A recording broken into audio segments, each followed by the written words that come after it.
You will see us very, very soon in the world. Let me I see open her folks up. are already here waiting for us. Oh, Hi, good. everybody. Oh, it's a new exciting thing where it ranks people. Alon's already Oh, seeing us right. yet? There we I are. saw it last time. Yeah, yeah. Like who? Like it brings first to a whole new level.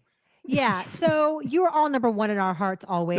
Don't you ever right. forget it. Yeah, so Bill Davies, yes, you chimed in first and said happy Friday.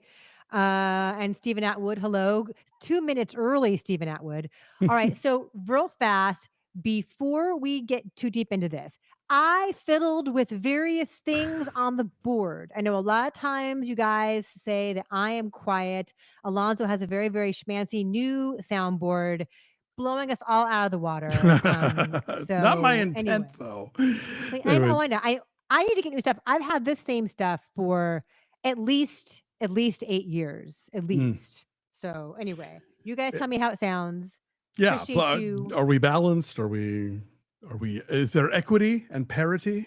Yes. Hi, good to see you. So Bill asked, how was the No Kings rally in LA last weekend? It was great. For those of you who subscribed to my newsletter, for those of you who did not unsubscribe to my newsletter based on my going to the No Kings rally, it was great. It was tens of thousands of people and just an incredible vibe and so upbeat and so joyous and every kind of person, young, old, queer, Latino. This was my son's idea to go. He's 15. He wanted to go to the big one downtown.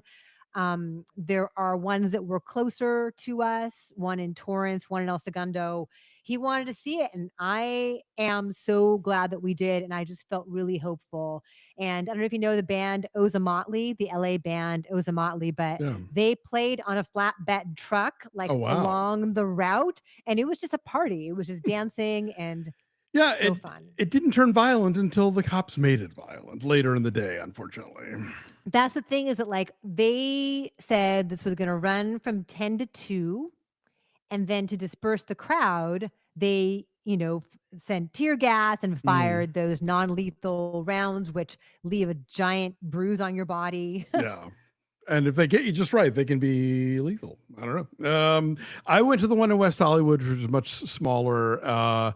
And weirdly enough, like there were two different speakers going on at the same time, and neither of them had a stage. So I couldn't see anybody because they were both sort of surrounded by people. But like over here, there were like drag queens. And then over here, there were like more sort of earnest speeches. And I don't know what was going on, but I was there. I made my, I stood up and was counted. Good. I'm so glad. Yeah, a bunch of our friends went to West Hollywood. A bunch went to Studio City, Culver City. Yeah. So if you turned out, great.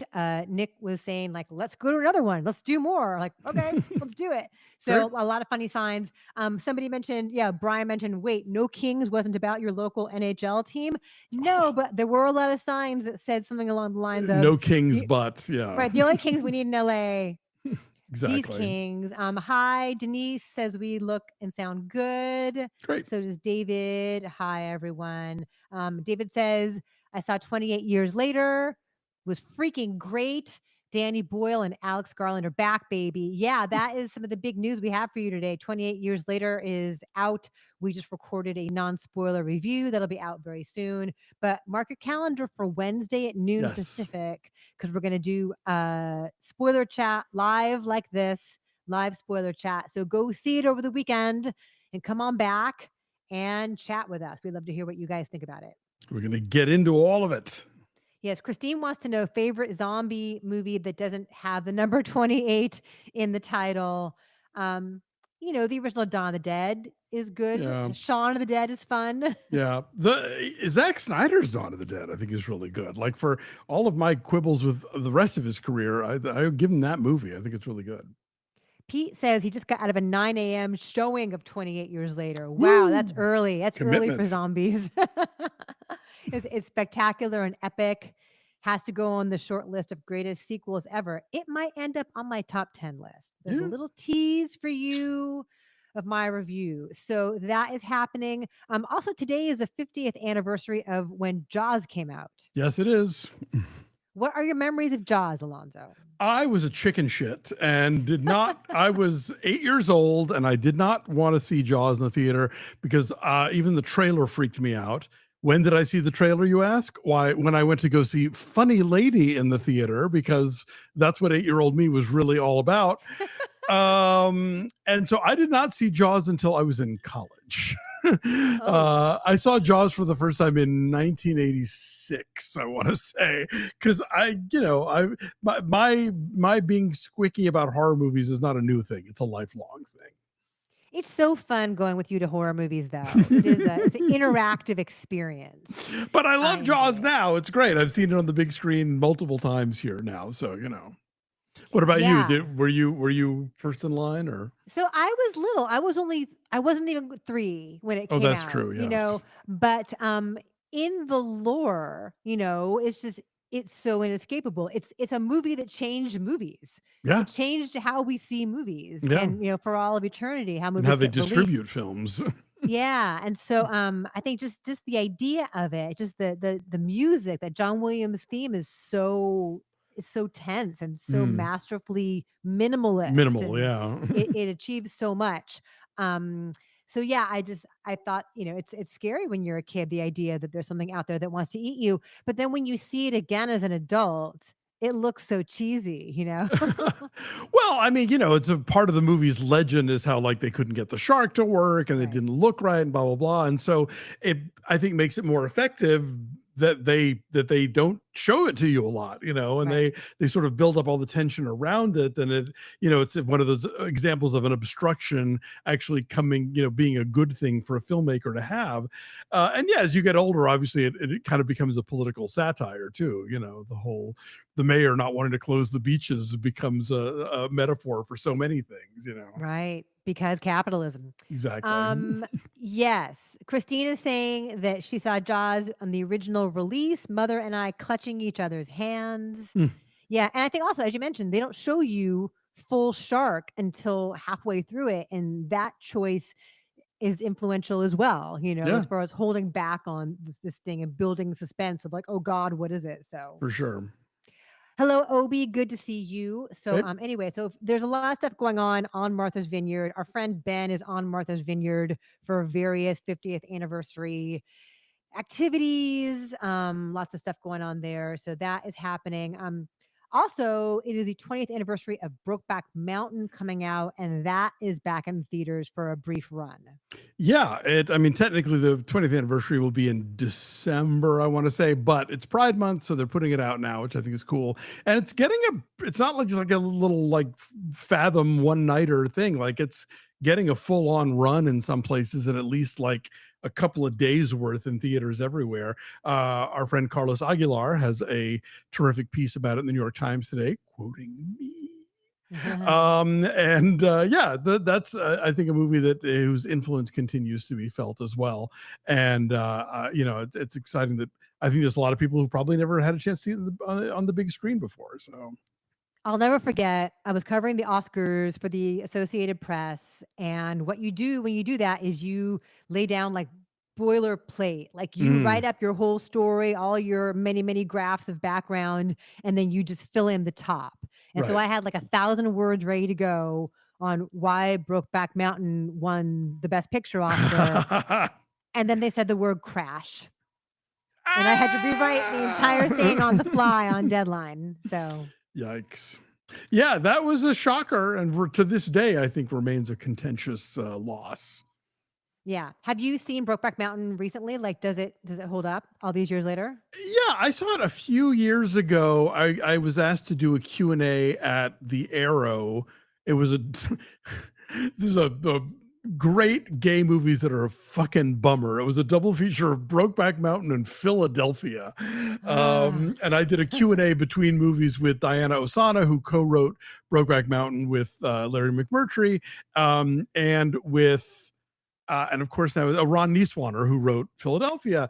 And yeah, Brokeback holds up. I mean, like the Gustavo Santaolalla score is so gorgeous.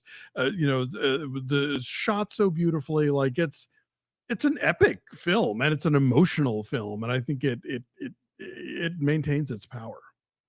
yeah. And Michelle Williams and Anne Hathaway, both very Yes. good in it as well, in roles that could have just been like Oh, the sad, neglected wife Right. roles. Yeah. But no, Heath Ledger and Jake Gyllenhaal are genuinely great in that movie. And I think taking those roles at that point in film history was a gamble, and they made it work for them. And I think that opened the door to a lot of straight people suddenly like wanting to play, queer characters because it was, Oscar bait. Also, keep an eye peeled for David Harbour and Anna Faris in that movie. Oh, yes. I had Yeah. forgotten about that. Very good. Also, did you see that Francis Ford Coppola is taking Megalopolis on the road? Yes, I did. Yes. It's kind of brilliant actually, because I'm sure, that movie is nowhere near recouping, but Coppola's kind of doing a Kevin Smith thing here where like people don't necessarily want to come see his movie, but they want to come see him speak. So like they will pay, I'm sure it's not just movie ticket prices. They're probably paying like premium prices for an Yeah. evening with Francis Ford Coppola. Oh, and also we have to watch Megalopolis. Yeah, but I recall when we went and you and I saw this at different theaters, but there was Yes. that live Yes. thing afterward No, it was in the middle. beforehand. Oh, yeah, when from the New York Film Festival where he was being interviewed on stage. It was beforehand. Yeah, it was before the movie, which is like there's nothing dumber than a pre-film Q&A. Like, let's talk around the film that nobody has seen yet and trying to get into too much detail about it. But this will be a Yeah. chance where people will actually have seen the movie, and so they can get into more of the nitty gritty of it. And he's extremely opinionated and expansive. Yeah, no, So he's a fascinating cat. yeah, he's not gonna, toe the line. He's not gonna pull punches. He's not gonna just try to play nicey nice. I mean, the Yeah. whole point of the movie is a tirade against our current times, Yes. and Who how will it's a determine the reflection. future or whatever. Yeah, and so I think it's playing it's a bunch of places, and we've got a link to it down in the description. So if you're watching us, go scroll down to the description and you'll see Ticketmaster's got the seats for like San Francisco, Chicago, a couple other places, and then if you're in Dallas, Right. they've The got Texas separate. Theater. Yeah, the Texas Theater separate ticketing for that. It can be says Megalopolis was insufferable, and Christian, our good friend Christian says, hopefully there's a Q&A because I have a lot of questions. Yeah. So if you want to go and relive it, it's out there in various places. Um, Also, there is a trailer out for the Jeremy Allen White, Bruce Springsteen biopic, Deliver Me from Nowhere. Alonzo, I know you didn't watch this. I didn't, but I kind of did, Oh. because the very funny James Urbaniak, who's a great actor, did a version that he posted on his X account where they make it out that the whole movie is about the lead up to Bruce Springsteen singing "Santa Claus is Coming to Town." Which That's really was funny. hilarious. And somebody was like, I think you need to see this. So I did. So I've seen the trailer, but I haven't heard the actual soundtrack of it. So I don't even know what this movie's about. It is about Bruce Springsteen recording Nebraska in a hotel Oh, room. okay. Yeah. So it's about this, it does what I think some of the best music biopics do, or biopics in general, is it focuses on this pivotal moment Sure. in a famous person's life and how it changed them. And so it is him in this hotel room recording these songs. It's very intimate. Jeremy Strong plays his manager. And at least in the trailer, it kind of made me cringe because it's a lot of Jeremy Strong narration explaining in very solemn, heavy-handed tones about the importance of Bruce Springsteen and this album, and how he's not just going to heal himself, he's going to heal the nation. And I just hope it's better than that because it looks kind of cheesy. Yeah, I hope the narration is used judiciously. I mean, that is an interesting section of his career, Yeah. because like you have the Born to Run album coming out in '84, which is hugely successful, followed by that live box set, which was also huge. And then is Tunnel of Love before or after Nebraska? I don't know. Do you mean Born in the USA? Yeah, what did I The say? Born to Oh, Run. sorry, no, Born in the USA. Born in the Yeah. USA in Huge, '84, huge and then hit. the live box set. And so like he was huge at that point. And I think the idea of him like dialing it way down, like, you know what? I'm gonna do a fucking bummer album and it's gonna be all acoustic and I'm gonna record it in a motel room. That's a choice, you know, that's an aesthetic choice, and that could make for interesting drama. Yeah, and it's him having to, like, work through stuff with his father, and as Ashley points out, it's actually Jeremy Allen White singing, and so I do get the vibe here too Okay. that this is Jeremy Allen White's A Complete Unknown. Totally. Oh, totally. Yeah, yeah, yeah. No, the everything about this movie screams a complete unknown to me. Yeah. So, and I guess also Bruce Springsteen was there for a lot of the shooting. Okay. Like, he was in the other room, like another motel room next door to the motel room, like watching on monitors and in case they needed help. But if he was getting in the way of the very intense Jeremy Allen White's process, like he would step back, or if it was a day that was particularly intense in his own life that he just didn't feel up to reliving in that Mm, context, like he didn't. So anyway, I'm very curious about it. As a big swing, I'm curious about it, but the trailer does look kind of cringe. okay. We will definitely review it. It's coming out in October, I want to say. Mm. David, thank you for your kind donation. Oh, David thank you. asks, Christy, I looked up that you put Crash on your top 10 list in 2005 and didn't put Brokeback Mountain on your list. Do you have any regrets about that?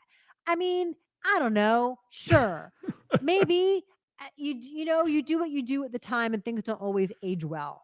Hindsight is And 2020. yeah, and in retrospect, like, I don't think I would put either of those movies on my top 10 list for that year. But yeah, looking back when we talk about what are the worst Best Picture winners, I mean, Crash is one of the worst Best Picture winners, but why is it on my top 10 list? I don't know. So you're a homophobe, basically, is what we're saying. And you've known that for a long time, and yet you are Yes. my co-host, and I thank you for your You know, generosity. it's for the money, you know. It's very big-hearted of you. One thing that I'm enjoying this week, there's this backlash from fashion experts about these early images that came out from Ryan Murphy's doing this series about JFK Jr. and Carolyn Bessette-Kennedy. Have you seen this? No, but the idea that Ryan Murphy is attached to something that is ahistorical, I'm shocked. No, here's the thing. This is what's dumb about this, Okay. is that these weren't official final shots of what Rebecca Pigeon's gonna look like playing, Rebecca Pigeon? I think so. Rebecca Playing Carolyn Pigeon? Bessette-Kennedy. Okay. It's, these are like test shots for color to like figure out the color levels on it, and it's Mhm. not what she's gonna wear. The thing is that she was, a fashion icon Yeah. and 5'9" and willowy and had like an all American kind of old fashioned old money kind of glamour about her, like a minimalist effortless chic. And 25 years after her death, she's still hugely influential as far as like before Gwyneth Paltrow did the stealth wealth, the quiet wealth. Right. Carolyn Bessette-Kennedy was doing that. Sarah Quiet Pigeon, thank you, luxury. Seth. Thank you, Seth. I knew it wasn't Rebecca Pigeon. Sarah Pigeon. Ah. Um, and so I think that was dumb of Ryan Murphy to put out early images that weren't final and weren't perfect, and he should know better. Did he put them out or did people just did Yes. they get snagged somewhere? I Okay. think he put them out as an indication of like, hey, here's the work that we're doing on. I It's not American Horror Story, it's like American Love Story. Oh, gotcha. I know I saw a headline today that like the Kennedys were mad that like they weren't consulted, but it's like, come on, y'all. That ship has sailed. There's been so many things about the Kennedys over the years that were not rubber stamped by the family. Like you guys should be used to it by now. Yeah. So, I mean, I'm curious about this, but people like Vogue did a whole thing. Like Oh. the person who was, I guess, Carolyn Bessette-Kennedy's hairstylist was critiquing like the shade of blonde of her hair. Anyway. Okay, yeah, because And nothing yet more I'm important oddly is happening in curious. the world right now. No. Maybe this is the escape we all need. We were talking I earlier about guess. Elio in our Elio review, which is a gentle and Sure. colorful escape for these stressful times. So For sure. maybe this is that. Anyway, so I'm curious about that. I don't know when it's coming out. They're just shooting it now, but that was dumb Mm. of him to do that. We have some honorary Oscars to tell you about. Tom Yes. Cruise, Dolly Parton, Debbie Allen will receive honorary Oscars. But you know that Tom Cruise wanted the real one. And you know what? I bet you he's not given up on his quest to get one either, because his buddy Paul Newman won one for The Color of Money the year after he won his honorary. So, it's not over yet. No, nothing is over. Like, I don't think he's gonna win an Oscar for a Mission Impossible movie, No, probably but not. but he is But acting his heart out. and now that he's not, if he's not going to do any more Mission Impossible movies, like we've been saying, go make another PTA movie. Go work with like Ari Aster. Go work with the cool people of now. The people who challenged you, who brought out the best work in you when you Yeah, weren't trying to be adored, exactly. You right? you did your Kubrick, Scorsese, Oliver Stone run, so now maybe you do your like, go be in a Jane Schunbrunn movie, Tom Cruise. I think that would be exciting. The Safdies. Yes. Go work with the Safdies. Seth asks, do you think because of Tom Cruise, they will telecast the honorary Oscars this year? I think they're still not. Yeah, probably not. I bet you they like maybe simulcast it on YouTube or something, which I think maybe they did last year, or at least you could see the whole thing on YouTube afterwards. Because I remember watching in one of the recent ones, like John Mulaney hosted, and you could watch his entire monologue, and he was clearly like, hire me to do the big show, guys. I got it. So yeah, I'm sure it'll be available, but I don't know that necessarily it's going to be on the network. It'd be nice if it were. I hate that they've segregated these out of the main show now. When John Mulaney was on with Mark Maron, in the Mm-hmm. episode that Mark Maron announced that he was ending his podcast, Yeah. he said that they came to him and asked him to host the Oscars. Mulaney Based said that. John Mulaney said that. Okay. Based on how his presenting gig went this past year, because he was great. Cool. Well, good. But he didn't say yes to it Ah, because he had to do his Everybody's Live show. right. Gotcha. All right. Well, one of these years. Yes, he would be really good at it, but it also seems like a super thankless gig.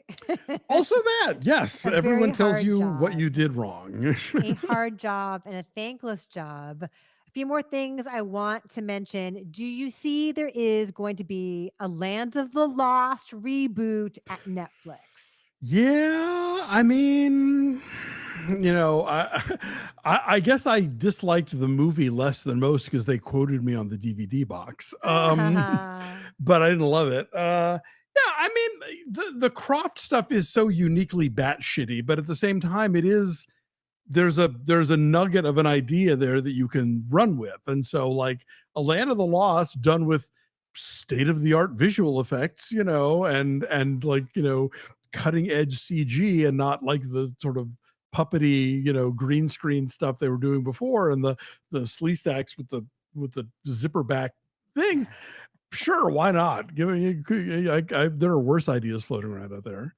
It's just such a weird show, and all that Sid and Marty Krofft stuff seems so of its time, Yeah, so of the 70s, that I don't even know how it translates to today in an unironic way, right? Because like that Will Ferrell movie was right. an ironic kind of goofy version of Land of the Lost. I mean, you look. Could you do an unironic Lidsville? No. But I think Land of the Lost is basically like you go over a waterfall, you've traveled back in time, you're in the Jurassic world. Boom, that's your premise. Like, I think that's pretty straightforward. You could probably do that and make it scary and make it tense. Can they get back? How can they get back? Can they survive the, whatever creatures that come after them and stuff? So yeah, I think most Sid and Marty Krofft stuff, it would be ridiculous.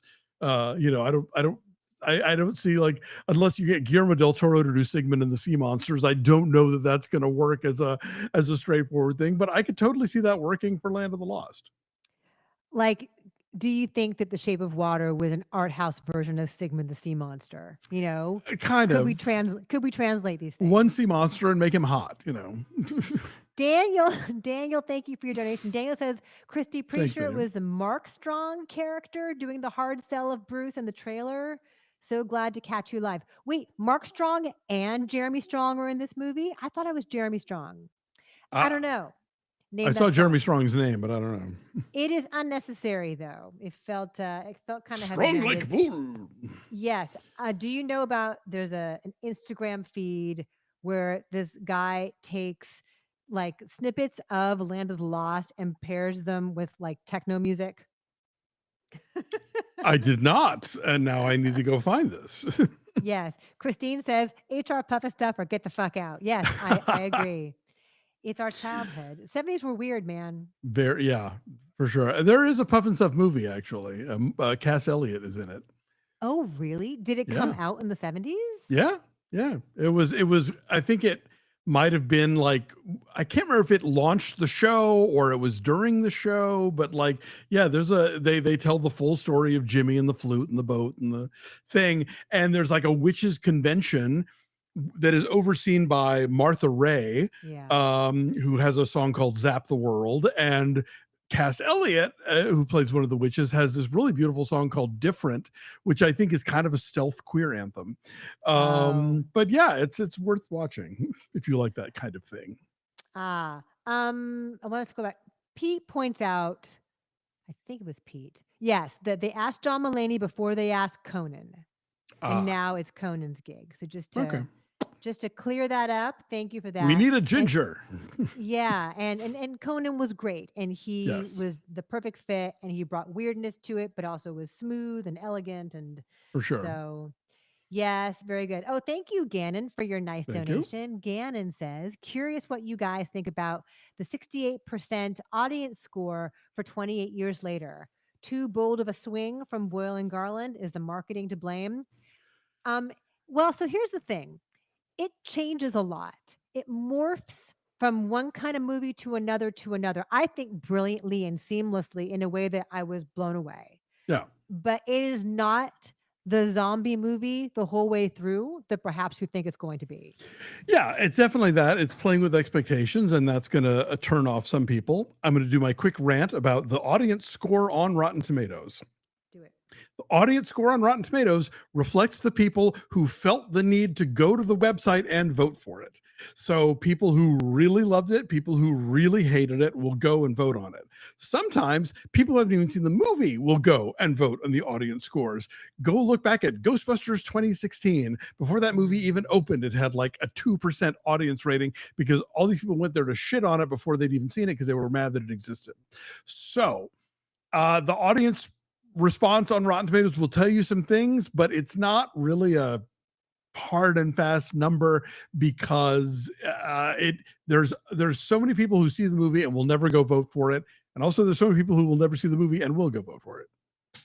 I feel like when Matt was at Rotten Tomatoes, that he tried to like fix that so Yeah, that you you had had to to have bought a prove. ticket to get through the like they were connected with Fandango or whatever, and so only if you had bought a ticket to see the movie could you then go and vote on it or something.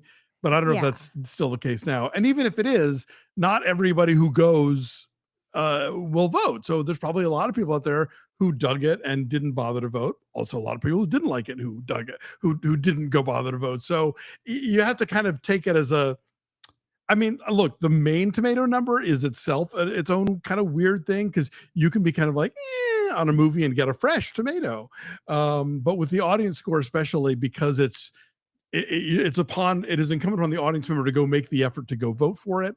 It's not necessarily reflective of the entire audience. I think too, like what Cinema Score does Mm-hmm. with measuring expectations. Cinema Score is a measure of like how much does this movie satisfy what you thought it was going to be. Right.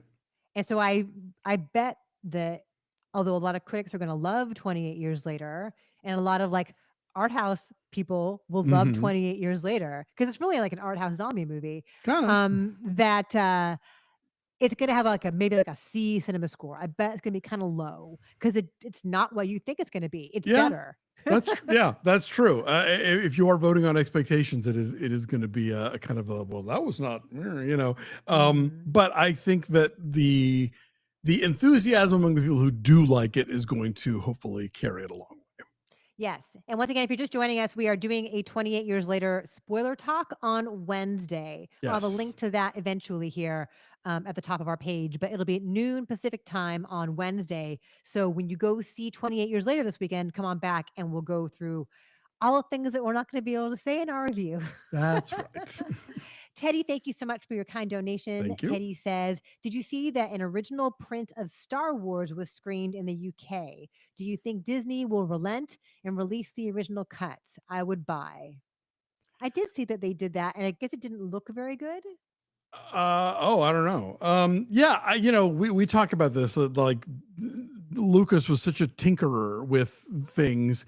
Um, like when we did when we reviewed the first 6 for What the Flick that time. Mhm. Luckily, my friend Tom had DVDs that were burned off of the original laser discs, so they were closer to the theatrical versions than to the subsequent, like, fiddle about George Lucas, futzing with the digital effects and stuff versions. It'd be nice. I know there's a lot of people out there who would like to have that, and now that Lucas is no longer directly in control of that stuff, Disney would probably, make some coin off of it, but I have no idea if they feel like it or if they can or what the rules are with that. Yeah, I think just out of curiosity alone, there are enough Star Wars people who are, completists, purists, Maybe for want the to 50th know. anniversary, it's coming up. Yeah, that's true. David, thank you very, very much again for your donation. Thank David you. says Ryan Latanzio of IndieWire was on the Screen Talk podcast with Ann Thompson and just called 28 years later contrived and called Jodie Comer's character a thankless role. I disagree. Yeah. That's why we do what we do. Right, that's part of the fun. Not Yeah. agreeing is part of the fun. I think she's pretty great in it. Yeah, I thought she was terrific, and I never recognized her from film to film. So I think that is a mark of a performer who really just kind of disappears into these roles. Yeah, I thought she was great too because she kind of has to keep us guessing as to what's happening with her character. I will Yeah. just say that. A couple more things. Blumhouse has bought the Saw franchise. Any thoughts on that? Great. I've still never seen one. I have not either. I saw the first one. I saw some of the first one, and then when people ask me the question, "What is a movie that you have walked out on?" My answer is always the first Saw. I've never seen a Saw since. Yeah. So, but Blumhouse now owns it, and I don't know what that means. Maybe our folks in the comments have some thoughts about that. But I mean, I'm sure they'll revive it in some way because there was that one with Chris Rock a year or two ago that was sort of like mm, kind of a soft reboot, sort of. I think I don't know. I'm not steeped enough in the lore of Jigsaw and who's alive and who's dead and who's really running the torture chamber now. But yeah, never seen a Saw. So yeah, there's a Wong Kar-wai series that's going to stream on yeah. Criterion called Blossoms Shanghai. It has already played in China. Hmm. And I think it's from a couple of years back, and now they're gonna play it here. And I read also that they're gonna re-release a lot of his films, like you can go back and see In the Mood for Love, for example, Oh, in cool. a theater. Yeah, there's a lot of HK stuff going on right now. Like I know there's a new Choi Hark 4K of Flowers of Shanghai. I forget the title. That's coming up. Like I saw a poster for it at the Los Feliz 3. And then this summer, Shout has been putting out like new streaming 4Ks of things like The Killer and Hardboiled, which have been out of circulation for a long time. The John Woo films, they're putting out like Bullet in the Head and some of his other stuff. And they're putting out a big Jet Li box in 4K later in the summer. So I hope eventually the John Woo stuff also gets a physical release. But it's just great to know that at least we can stream them because do you know these movies, Bullet in the Head or The Killer or Hardboiled? No, no. Ooh. So as Roger would say, I envy you getting to see them for the first time. Yes. Such great action movies. Like you haven't lived until you've seen Chow Yun Fat holding a baby and like mowing down people in a maternity ward. It's delicious.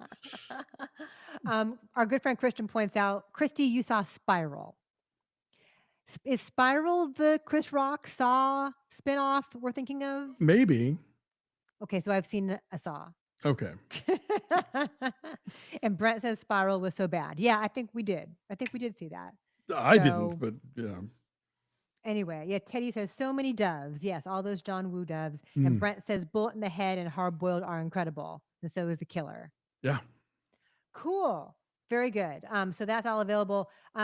Yeah, I don't know. I'd like to see this Wong Kar-wai show. It's like what, 90s Hong Kong, but it's like 30 episodes, right? It is 30 episodes. Like I thought, oh, do we recap? And like, I don't know, maybe 5 at a time or something. Maybe let's dip a toe into it and Sure. we'll see how we feel about it. And we can Okay. always come on back to that. Yeah. And then I want to mention real fast, Eric Dane has talked about his ALS Yes. diagnosis. So sad. Yeah. Eric Dane is my age. He is 52 years old, and he revealed earlier this year that he is suffering from ALS, Yeah. and he made his first red carpet appearance since. And like this entire side of his body that he is no longer able to use, and that is incredibly sad. But he is still working, and And so it's that's great that he's talking him. about it. Like, I think I so think, too. you know, when people can put a face on stuff like that and kind of take the taboo away from, speaking about it publicly, I think that's really brave. Yes, for sure. So thank you to Eric Dane for doing that. Yes, Anthony J, this is live. Hooray. Thank you for joining us. But we are going to wrap up in a minute or two here. But keep an eye out later on today for our non-spoiler review of 28 Years Later. We also talked about Elio. In Yes. case you missed it earlier this week, we did 28 Days Later and 28 Weeks Later. But as we realized in retrospect, we didn't need to do that. Yeah, It was fun. I'm glad we did because sure. Alonzo, you had never seen Days, Right. and I've never seen Weeks. Yeah. So it was good to like be caught up on that. Yeah, even though years does not demand that you've seen either of them, but we came in caught up all the same. And real quick, if you if you are a non-cord cutter and you have Turner Classic Movies, tune in on Monday night starting at 8 o'clock Eastern. I will be co-hosting 4 movies with Dave Karger. It's an evening of pansy crazed films. It's gonna be a lot of fun. So what does that mean? Define that, please. So the Pansy Craze was the thing that was happening in Hollywood, like on the nightclub circuit, where like people would go to like bars to see drag shows and stuff, and it was one of the few places in town where you could get a drink during Prohibition, but it also was very popular. And in the movies, you would have characters that were either like very queer nightclub performers or just kind of like what we now refer to as the sissies, the kind of supporting characters who were coded gay but never saying so specifically. So we have 4 1930s comedies that we're showing. Call Her Savage with Clara Bow. I guess not a comedy, but there's a scene with a couple of nightclub performers. The Gay Divorcee, the Fred and Ginger movie that has some fun gay sidekicks. One of my favorite movies of all time, the screwball comedy Midnight with the wonderfully fey Rex O'Malley, and a Ginger Rogers movie called Professional Sweetheart, co-starring the great Franklin Pangborn. Because I feel like those words, pansy, sissy, are so loaded now as like Yes. insults, as slurs, right? Yes, but I think it's the kind of thing we've tried to reclaim over the decades. But it's also the terminology that was used then, just because the terminology always changes. Yes. So interesting. I'm curious to see what you and Dave say in your conversations about that. That'd be cool. Dr. Joshua, thank you. Says, hey, Christy, Thank you. glad to see you're doing well. I am. Thanks so much. So far, I'm not a crazy person on my estrogen blockers, but you guys be the judge of that. If I seem weird, I know you'll tell me. Thanks to all of you. Yeah. And then someone else here mentioned Gilded Age is back. Yes, we're going to start Yes. recapping Gilded Age next week. That debuts on Sunday night on Don't Call It HBO Max. And then also we have Poker Face. Also we have The Bear coming and Squid Game Yes. and Ironheart. Whole new Crazy wave of time. TV coming. We'll be there. Crazy time. And then for our Patreon friends, we also just recorded a review of this month's Off the Menu, which was Yes. Thank God It's Friday. It is indeed Friday. And we talked about this very silly disco comedy. Yes. Thank God it's Friday. Anne Burrell died. We're getting people telling us. Who is Anne Burrell? I'm sorry.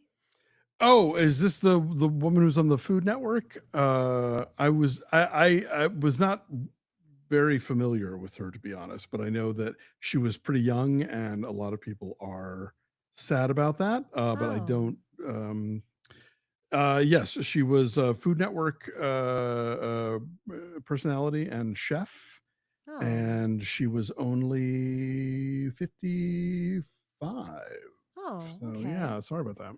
All right. Well, thanks for pointing that out. Thanks to all you guys for being here and spending so much time with us on a Friday. I know we're kind of in and out with these Friday live streams. We're going to try to do them as often as we can. We're both traveling a bit in July, but we will try to make that happen. So thanks for being here. Come on back on Wednesday at noon. Go see 28 Years Later. We will all get into it. Have a good weekend, y'all. Bye. Thanks, guys. Bye.